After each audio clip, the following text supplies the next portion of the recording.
Mesdames, Messieurs, bonsoir et merci de suivre le 20h de la télévision du Burkina. À la une de l'actualité ce soir, les condoléances de toute une nation à l'endroit des familles endeuillées à Antoukoura dans la commune de Futuri, région de l'Est. Le chef du gouvernement était cet après-midi même à la Fédération des Églises et Missions évangéliques pour dire toute sa compassion et celle du gouvernement suite à l'attaque perpétrée hier contre une église protestante de la localité.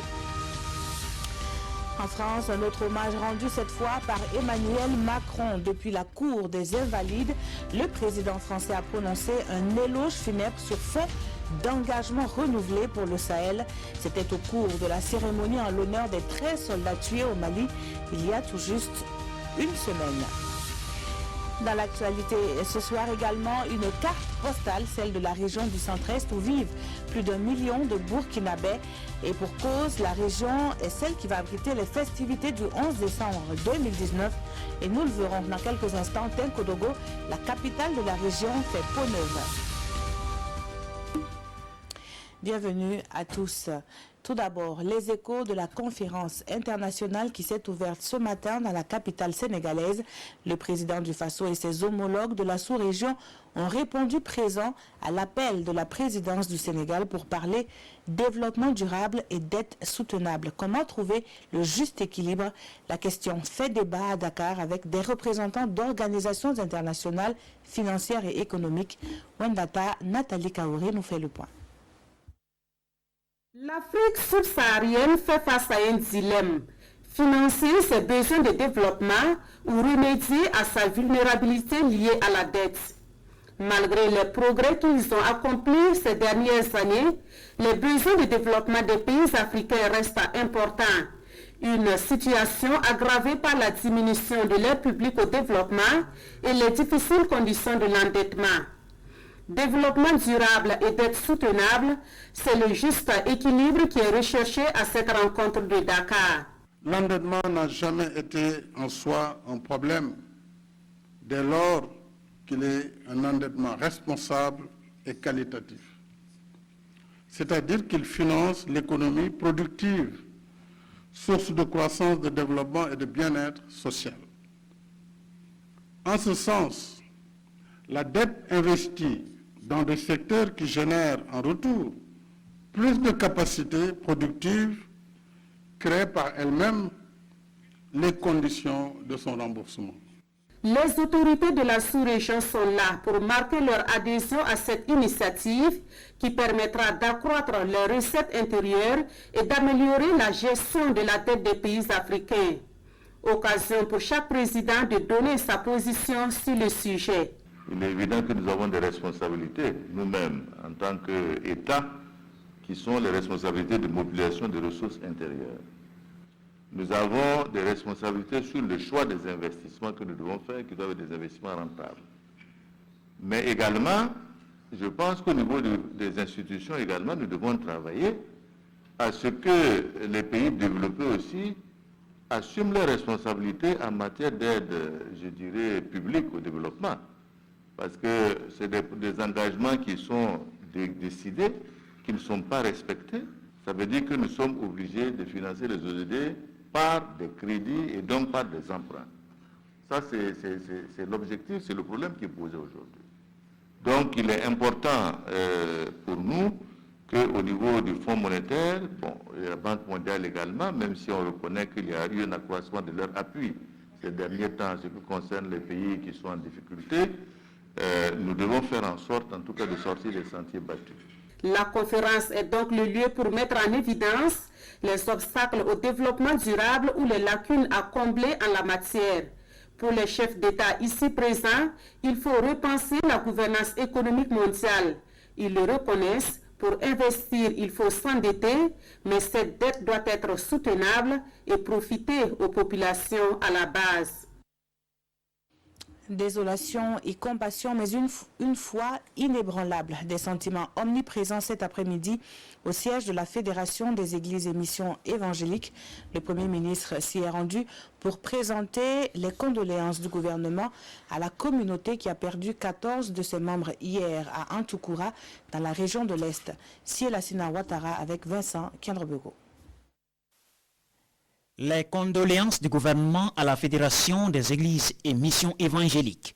Le Premier ministre Christophe Dabiré, accompagné de quelques ministres, a fait le déplacement au siège de la FEME pour exprimer de vive voix la solidarité des plus hautes autorités nationales à l'ensemble de la communauté évangélique de Burkina Faso qui est éprouvée par l'attaque terroriste hier à Antoukoura, à l'est du pays.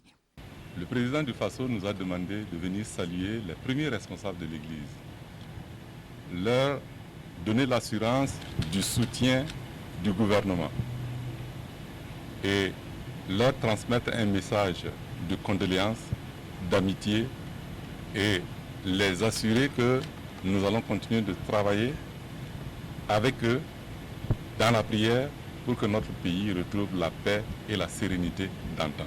L'attaque a fait au moins 14 morts, des jeunes essentiellement selon les responsables de la FEME qui expriment leur attachement à l'unité nationale contre l'ennemi commun.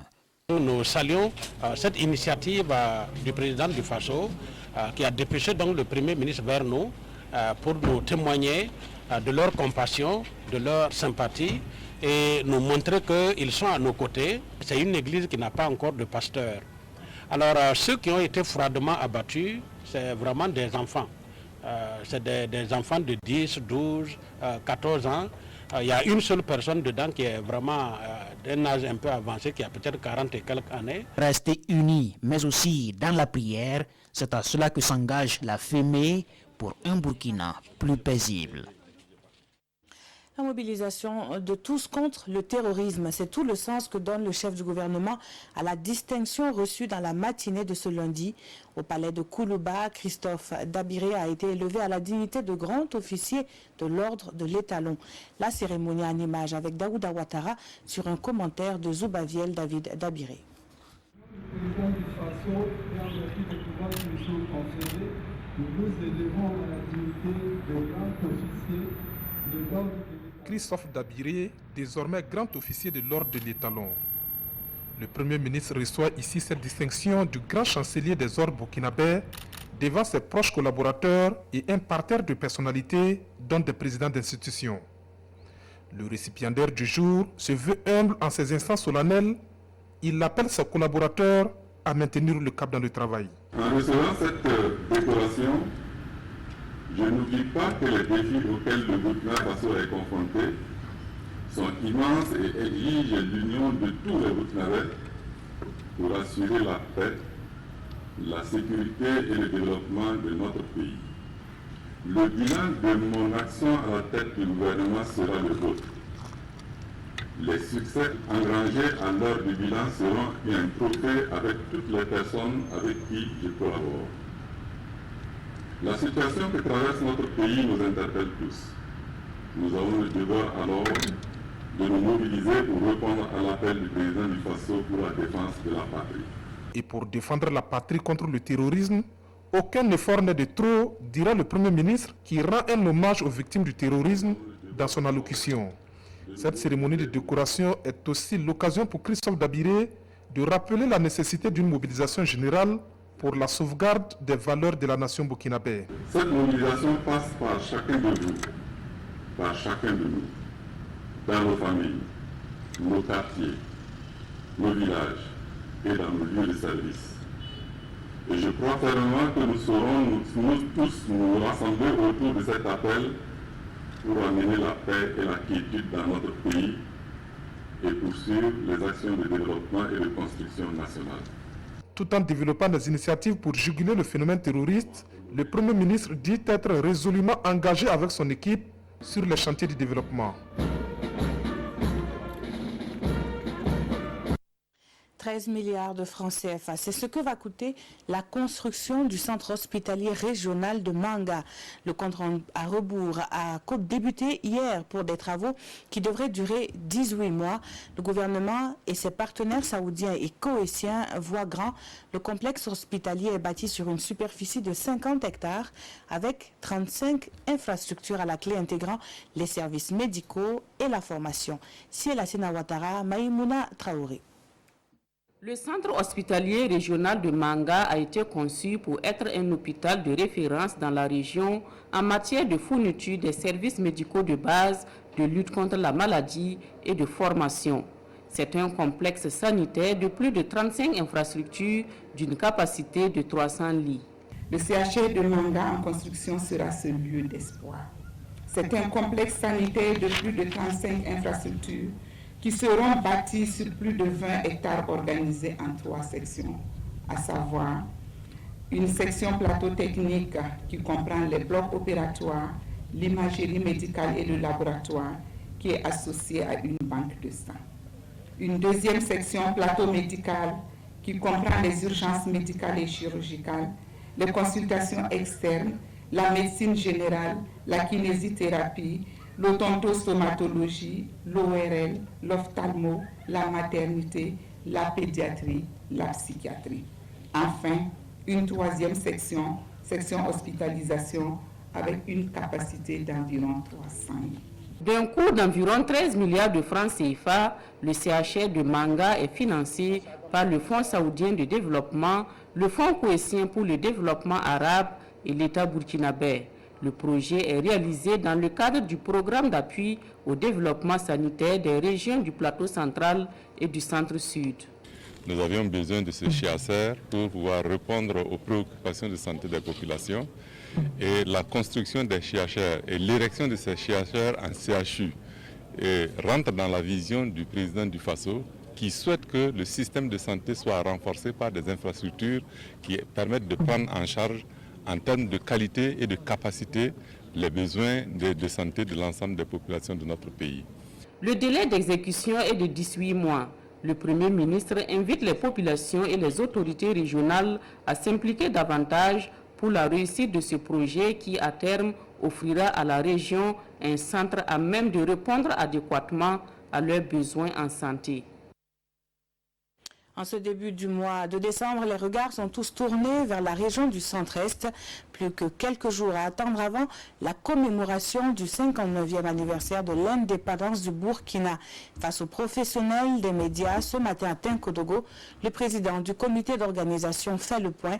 Et selon le ministre d'État, Simeon Savadogo, 30 milliards de francs CFA ont été injectés par l'État burkinabé pour réaliser plusieurs infrastructures dans la région. Konsoum Koulibaly avec Tanga Kafando.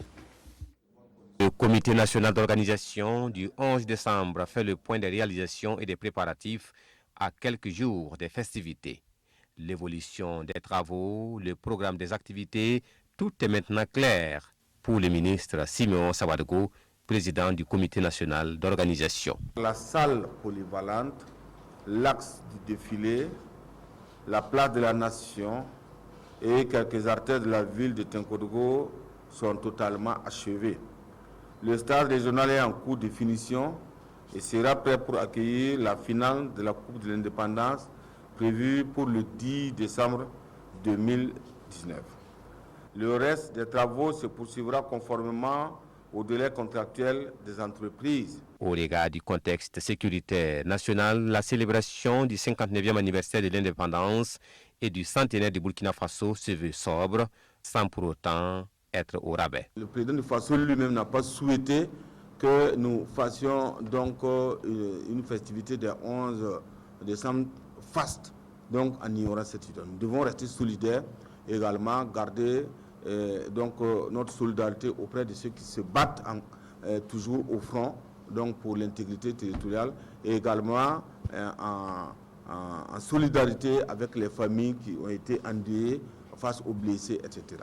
Donc, de ce fait-là, les grands axes donc, des activités marquant le 11 décembre seront maintenus, mais il y a un certain nombre d'activités qui sont supprimées. Et au nombre de ces activités supprimées, on note le méga-concert et le déjeuner avec le chef de l'État. Cette conférence marque le début des festivités et dès demain commencent les inaugurations, le lancement de la foire de l'indépendance et autres activités qui conduiront les festivaliers jusqu'au 11 décembre. Avec un potentiel irrigable de près de 34 000 hectares, la région du centre-est est surtout connue pour le pôle de croissance de Bagré dans la province du Boulgou. Le commerce n'est pas en reste dans cette région où les experts s'accordent à dire que toutes ces potentialités sont loin donc d'être exploitées. Et c'est là que nous faisons une halte pour vous faire découvrir ou redécouvrir la région dont le chef-lieu est situé à une centaine de kilomètres seulement des frontières du Togo et du Ghana. Carte postale signée Nongbakuda et Isiaka Nana. La région du Centre-Est est l'une des 13 régions du Burkina Faso. Elle a vu le jour à la faveur de la décentralisation amorcée en 2001. Située à l'extrême est du pays, la région couvre une superficie de 14 964 km², soit 5,3% du territoire burkinabé. La région du Centre-Est compte 3 provinces, que sont le Boulgou, dont le chef-lieu est Nkodogo, le Kouritenga avec pour chef-lieu Koupela, le Koulpelgo, chef-lieu Ouargaï. Alors, elle compte également 30 communes, dont 24 sont rurales et 6 urbaines. Elle a 751 villages, 33 secteurs. Elle a une population estimée en 2019 à 1 655 000 habitants, voilà, dont 53% de femmes. La région est limitée au sud par le Ghana et le Togo, à l'est par la région de l'Est, au nord par la région du centre-nord, à l'ouest par la région du centre-sud et au nord-ouest par la région du plateau central. Les populations qui se côtoient, ce sont les Bissa qui sont majoritaires. Nous avons les Kousassé, les Mossé, les Peuls, etc. Le Centre-Est a un fort potentiel agro-silvopastoral et peut compter également sur le dynamisme de sa population. L'autre atout aussi de la région, c'est la jeunesse de sa population qui constitue un levier pour booster le développement socio-économique de la région. L'autre atout aussi, c'est notre position géographique parce que nous partageons notre frontière avec 2 pays, à savoir le Ghana et le Togo, ce qui permet en tout cas de population de mener des activités commerciales. On peut aussi citer le Bagré-Pôle, en tout cas qui attire beaucoup de visiteurs, surtout d'autres pays qui viennent s'inspirer de l'expérience du Burkina Faso en matière de développement. Des potentialités qui permettent au Centre-Est d'amorcer son développement. Cependant, d'énormes défis restent à relever. Il faut accroître les productions agro-silvopastorales. Voilà, là c'est très important. Alors, il faut aussi lutter contre le terrorisme et le grand banditisme, parce que ça, il faut rappeler que nous sommes affectés par la crise sécuritaire. Alors, il faut également renforcer la participation citoyenne et civique, parce que ça, c'est très important. Alors, il est important également de poursuivre, le gouvernement fait des efforts, mais il y a la nécessité de poursuivre le désenclavement des zones de production et également renforcer la résilience des ménages agro-silvopastoraux. La région du Centre-Est accueille cette année le 59e anniversaire de l'indépendance du Burkina Faso. Pour ce faire, la région bénéficie de la réalisation de nombreuses infrastructures socio-économiques. Des investissements qui feront de la célébration de cette fête nationale à Tinkodogo, la capitale des régions, une fête inégalée, foi du gouverneur Antoine Ouedraogo. Les potentialités dont regorge la région du Centre-Est pourraient intéresser le PAPFA. Le projet d'appui à la promotion des filières agricoles au Burkina Faso vient d'être doté de plus de 11 milliards de nos francs. C'est la somme d'un accord de prêt acté par le ministère en charge des Finances et le Fonds de l'OPEP pour le développement international. Pour le chef du département en charge de l'agriculture, la convention signée va servir à la lutte contre l'insécurité alimentaire. Plus de précisions avec Adama Guiti et Moumouni Soubega. 11,2 milliards de francs CFA. C'est le montant que le Fonds de l'OPEP pour le développement international accorde au Burkina sous forme de prêt. C'est une ressource destinée au financement du PAPFA, le projet d'appui à la promotion des filières agricoles. À travers cet accord signé avec le ministre de l'économie, des finances et du développement du Burkina, le Fonds de l'OPEP entend poursuivre sa politique de soutien au peuple burkinabé. Et ce projet dans le secteur de l'agriculture va bénéficier à plus de 350 000 personnes. Nous espérons donc continuer dans ce sens et nous espérons que le gouvernement va continuer comme il l'a fait dans le passé, dans cette mise en œuvre qui a toujours réussi. Après cette cérémonie, nous allons visiter une université et un hôpital qui ont aussi été cofinancés par le fonds. La sécurité alimentaire constitue l'une des priorités du gouvernement burkinabé et le ministre en charge de l'agriculture mesure donc la portée du présent accord de financement qui vient donner un coup de fouet au projet PAPFA. Maraîchère. Et ce fonds va bénéficier à près de 57 000 ménages, comme on le disait, à plus de 350 000 personnes. Et ce fonds va également permettre la réalisation de plus de 900 micro-projets pour des producteurs, mais également la réalisation, l'aménagement de 3 000 hectares de bas-fonds et près de 800 hectares de périmètre maraîcher. Ce projet intervient dans les régions de la boucle du Moun, des hauts bassins et des cascades. Il vise à améliorer de façon durable la sécurité alimentaire et les revenus des acteurs des chaînes de valeur ajoutée des filières riz, sésame, niébé et dans le maraîchage. En plus de l'aménagement, le projet envisage la création de 5 centres de ressources en entrepreneuriat rural et la formation de près de 4 500 producteurs. Elle vient de s'achever il y a quelques instants, la rencontre entre le Premier ministre et la délégation de l'Union d'action syndicale voulue par le chef du gouvernement. La rencontre avait pour but de présenter et de transmettre à l'UAS un ensemble de documents et de les inviter à la reprise des négociations en ce mois de décembre, parmi lesquels un document qui retrace l'historique de l'impôt unique sur les traitements et salaires IUTS et des propositions du gouvernement en matière d'application de l'IUTS. On en sait plus avec Amadou Ilboudo et Sekou Zongo. Le chef du gouvernement face aux responsables de l'Union d'action syndicale. Une rencontre voulue par Christophe-Joseph Marie Dabiré pour tenter de relancer les négociations gouvernement-syndicat. Pour ce faire, la partie gouvernementale remet un ensemble de documents pour montrer sa bonne foi et son souci à l'apaisement du climat social. Aujourd'hui, donc, le Premier ministre rencontre l'unité d'action syndicale pour leur transmettre donc un certain nombre de documents à examiner, et parmi lesquels donc il y a des documents qui parlent de l'historique de l'IUTS, des documents sur les discussions qu'il y a eu dans le cadre du comité bipartite, donc le communiqué final qui a été signé et des propositions du gouvernement en matière d'application de l'IUTS, et enfin une proposition de chronogramme pour la reprise des discussions entre le gouvernement et l'unité d'action syndicale. L'Union d'action syndicale félicite l'initiative du chef du gouvernement. Elle s'engage ainsi à aviser sa base afin de pouvoir apporter des réponses aux questions relatives à la reprise des négociations. Nous allons aller analyser ce qui se trouve dans le document. Si c'est en conformité dans le sens de ce que nous avons posé comme revendication, il n'y a pas de souci. Parce que de toute façon, quand nous faisons une revendication, nous faisons des propositions à l'endroit du gouvernement qui permettent de dire que c'est bel et bien faisable. Le deuxième aspect, il faut dire que nous sommes mandatés par des bases. Et étant mandatés par des bases, quand nous échangeons avec le gouvernement, il faut rendre compte à la base. Si la base estime que le document qu'on va analyser, le contenu ne convient pas, on va aviser.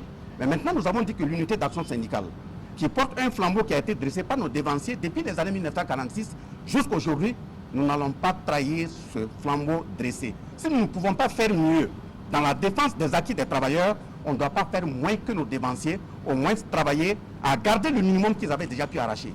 La partie gouvernementale s'est dit soucieuse des difficultés que rencontrent les travailleurs du Burkina. Elle attend maintenant une réponse de la part de l'Union d'action syndicale afin de reprendre les discussions ce mois de décembre, mieux d'apporter des réponses aux préoccupations des travailleurs d'ici à la fin du mois de décembre. Allons à présent à Madrid, en Espagne, où se tient la 25e conférence des parties à la Convention cadre des Nations Unies sur les changements climatiques. La réduction des gaz à effet de serre est dans la ligne de mire de ce rendez-vous mondial sur le climat. Et pour les parties prenantes, c'est le moment d'agir. Les États sont invités à s'engager à réduire de façon considérable et dans un bref délai leurs émissions de gaz à effet de serre. Le reportage de nos envoyés spéciaux à la COP25 avec Pawandrogo Jean Zongo et Mounir Akere. 196 pays, dont le Burkina Faso, prennent part à la 25e conférence des parties à la Convention cadre des Nations Unies sur les changements climatiques. Le réchauffement de la planète a atteint un niveau alarmant et les exhortations à agir vite pour sauver l'humanité sont nombreuses à l'ouverture de la COP25 ce lundi à Madrid, en Espagne. Sauver l'humanité des effets néfastes des changements climatiques nécessite énormément d'argent, mais le secrétaire général de l'ONU, Antonio Guterres, dénonce un manque de volonté des pays les plus émetteurs de gaz à effet de serre. Les pays les moins avancés, eux, premières victimes des changements climatiques, attendent beaucoup de cette COP25. Les COP se suivent, ce sont des négociations entre les différents groupes que constitue bien sûr l'accord de Paris. Et l'Afrique, nous partons confiants dans la mesure où nous avons pu inscrire à l'ordre du jour de la COP25 l'examen des cas spécifiques des pays africains, parce que nous avons à un certain moment, c'est une question que nous poursuivons depuis longtemps, parce que les pays africains n'ont pas les mêmes spécificités par rapport au changement climatique. Pour nous, c'était important d'examiner le cas spécifique en matière d'adaptation, en matière de financement des projets pour les pays africains, ainsi que la résilience et le transfert des compétences. Donc nous pensons qu'à l'issue de ces négociations, l'Afrique pourrait tirer encore des avantages de cet accord de Paris. L'accord de Paris définit un plan d'action international visant à maintenir le réchauffement de la planète largement en dessous de 2 degrés Celsius. Les présidents des pays africains sont pour la plupart d'entre eux absents à cette conférence au sommet. Beaucoup ont été représentés. À présent, un geste apprécié à sa juste valeur. Nous sommes de retour au Burkina et plus précisément à Zitenga dans l'Oubri-Tenga. Un ressortissant de la localité a jugé nécessaire d'œuvrer pour sa ville natale. Adama Kanazoé, conseiller spécial du président du Faso, a mobilisé près de 30 millions de francs CFA pour la construction d'une route qui va traverser 5 villages. On en sait plus avec Oscar Soulama et Vincent Kendrebego. Naba Saga de Zitenga au volant d'un engin de chantier. À ses côtés, Adama Kanazoé, conseiller spécial du président du Faso. Nous sommes au lancement officiel des travaux de construction de la route Bisiga-Zitenga qui relie au moins 5 villages à la nationale numéro 3, route Ouagakaya. La construction de cette route en terre rouge est un don de Adama Kanazoé à son village Bisiga et à la commune rurale de Zitenga. En période hivernale, c'est une route qui est quasiment impraticable. Ce sont des populations qui sont coupées du monde quasiment.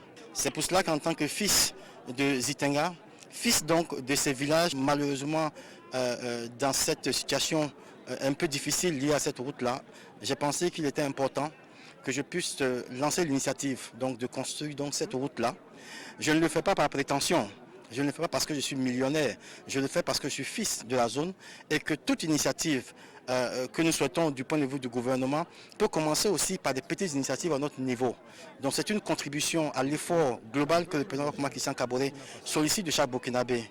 Naba Saga de Zitenga salue le bon geste d'un digne fils de sa localité qui a pensé aux siens et contribue ainsi au développement de la commune. Et ce n'est pas tout. Plus loin, c'est un forage que le même donateur réalise au profit de la population. Adama Kanazoé invite la population à s'engager et à s'impliquer davantage au sein de l'association pour le développement de Zitenga ADZ, et ce, pour plus de progrès dans cette commune de l'Oubri-Tenga. Alors à présent, à la suite d'une délégation gouvernementale dans la région du Sud-Ouest, conduite par le ministre en charge de l'Éducation nationale, la mission est voulue pour mieux expliquer l'appel du président du Faso. Selon le chef de la délégation, le recrutement de volontaires pour la défense de la patrie ne saurait être une réussite sans l'accompagnement de tous. Le reportage de Elvis Tuina et à Ahadi Sandaba. Face donc aux forces vives du Sud-Ouest, Stanislas Ouaro, chef d'une délégation gouvernementale, revient au cas par cas sur la situation sécuritaire ainsi que la fronde sociale que connaît le Burkina Faso depuis un certain temps. Il est venu relayer les différents appels du chef d'État sur la situation nationale avec en ligne de mire l'appel aux volontaires pour la défense de l'intégrité du territoire. Et rassurer les populations qui sont impatientes de voir donc s'opérationnaliser donc ce volontariat qui est en cours de préparation, donc leur porter le message de travail donc de préparation et de mise à disposition de tests législatifs et réglementaires nécessaires à la mise en œuvre donc de ce volontariat-là. Cette rencontre est également le lieu pour le gouvernement de remercier les forces de défense et de sécurité pour le travail abattu sur le terrain ainsi que la collaboration des populations dans la lutte contre le terrorisme et le grand banditisme. Et ici à Gawa, l'on a reconnu le mérite du groupe d'autodéfense d'Ozo qui contribue énormément à la lutte contre les forces du mal. La première victoire enregistrée dans la lutte contre le djihadisme dans notre région a été celle menée par les dojos dans la région de l'Oripéni. Et les gens ont fait une action d'éclat. Ils avaient réussi à neutraliser jusqu'à 4 djihadistes, prouvés comme tels. Et à la mémoire de toutes les victimes des attaques terroristes perpétrées au Burkina Faso depuis 2015, les forces vives du Sud-Ouest ont observé une minute de silence. Cette année 2019 marque la 66e fois que la communauté internationale célèbre une journée dédiée à la lèpre. La maladie est réputée à tort éradiquée de longue date. À tort parce qu'aujourd'hui, plus de 3 millions de personnes en souffrent encore de par le monde. Au Burkina Faso, une journée régionale de lutte contre la lèpre a été initiée à Koumbia, dans la province du Tui, région des Hauts-Bassins. Le ministère de la Santé et la Fondation Raoul Folero ont surtout dressé un état des lieux de la maladie invalidante sur fond d'engagement communautaire. Moussa Tamboura, Siriki Milogo et Ismaël Saturnin Paris nous le présentent. Maladie de la peau et des nerfs périphériques. La lèpre a fait 93 nouveaux cas en 2019 au Burkina Faso. Des nouveaux cas qui inquiètent et qui interpellent les différents acteurs engagés dans la lutte contre cette maladie. À cette 66e journée mondiale de la lèpre commémorée en différé ici à Koumbia dans le Tui, il est question de stratégies clés pour venir à bout de la maladie. La lèpre n'est plus un problème de santé publique. Néanmoins, il y a des cas qui existent toujours. Nous avons noté en 2018 183 cas. Donc tous ces cas doivent nous interpeller à doubler encore d'efforts pour la lutte contre la lèpre. Quand une maladie tend vers sa fin, pour pouvoir détecter les derniers cas, c'est beaucoup plus difficile. C'est pourquoi il faut innover en allant encore vers la population pour faire des dépistages actifs pour que la population puisse savoir quels sont les signes de la lèpre et éventuellement rejoindre les formations sanitaires à temps pour éviter justement les cas d'infirmité et d'invalidité. Isolement, solitude sont les mots dont souffrent souvent les malades atteints de la lèpre. Témoignages et remises de vivres ont constitué les temps forts de ce rendez-vous de 2019. Depuis l'année surpassée, j'ai constaté des douleurs au niveau des pieds. Je ne comprenais pas ce qui m'arrivait. C'est après que je suis allé à l'infirmerie pour me faire examiner et bénéficier d'une prise en charge. Engagés aux côtés des acteurs de la lutte contre la lèpre, la Fondation Raoul Folero et l'Ordre de Malte sont des associations qui œuvrent chaque année au Burkina Faso pour faire de la détection et du traitement de la lèpre une réalité. Elles ne sont plus à présenter et sont même les nuits les plus célèbres de la région du centre-ouest. Le jour est à présent levé sur les 24e nuits atypiques de Koudougou. 5 nuits durant, plusieurs artistes ont rivalisé de talent pendant que les journées étaient consacrées à la valorisation du savoir-faire artisanal burkinabé. Bernard Kambelem et Amadou Marcel To nous dressent le palmarès des NAC, édition 2019. Pendant 5 jours et 5 nuits, la 24e édition des Nuits atypiques de Koudougou a offert un plateau artistique diversifié. De la troupe traditionnelle La Fila Bumbu à Ima Ado, en passant par Safiat du Niger, ils étaient 26 artistes à séduire les festivaliers. Pour les artistes qui passent au NAC, c'est mon premier fois de production artistique et c'est si important aussi. J'aime ça. Depuis longtemps, il a commencé là. C'est le seul préparation. J'ai fait pour danser à fond depuis là. Ça me plaît.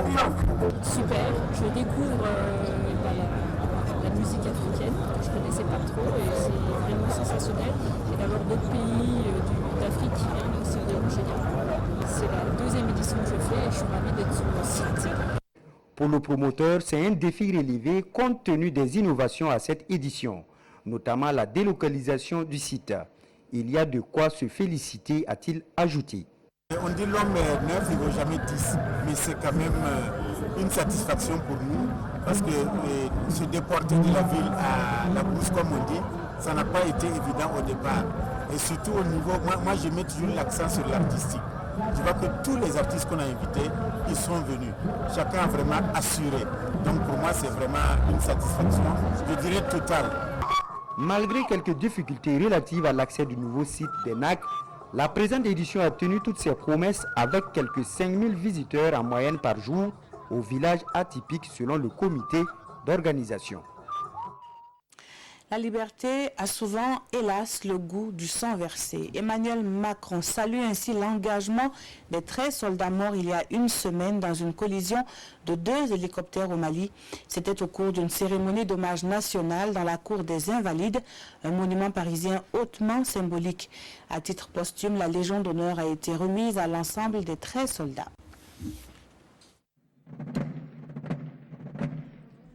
13 cercueils enveloppés du drapeau français. Militaires, anciens combattants, familles, plus de 2500 personnes ont assisté à la cérémonie en hommage aux 13 soldats tués au Mali. Après avoir rappelé les circonstances de leur mort, Emmanuel Macron a réitéré son soutien aux forces armées au Sahel.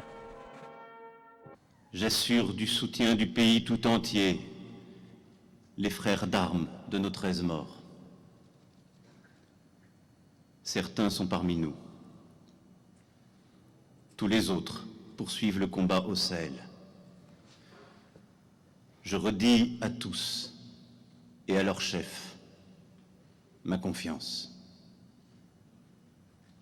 Nous pensons à eux en cette heure où la mission continue, sans trêve aucune. Le président français a ensuite évoqué les parcours de vie de ces soldats morts au combat avant de leur remettre à titre posthume la Légion d'honneur. Chef d'escadron Nicolas Mégard, au nom de la République française, nous vous faisons chevalier de la Légion d'honneur. La mort de ces 13 soldats constitue la plus lourde perte en une seule journée pour l'armée française depuis les années 80. Face aux critiques sur l'engagement militaire au Sahel, le président a annoncé jeudi vouloir réexaminer la stratégie des forces anti-djihadistes. Depuis 6 ans, les 4500 soldats sur place peinent à faire disparaître la menace terroriste. Voilà, merci d'avoir suivi ce journal qui s'achève. Très bonne soirée sur la télévision de Burkina.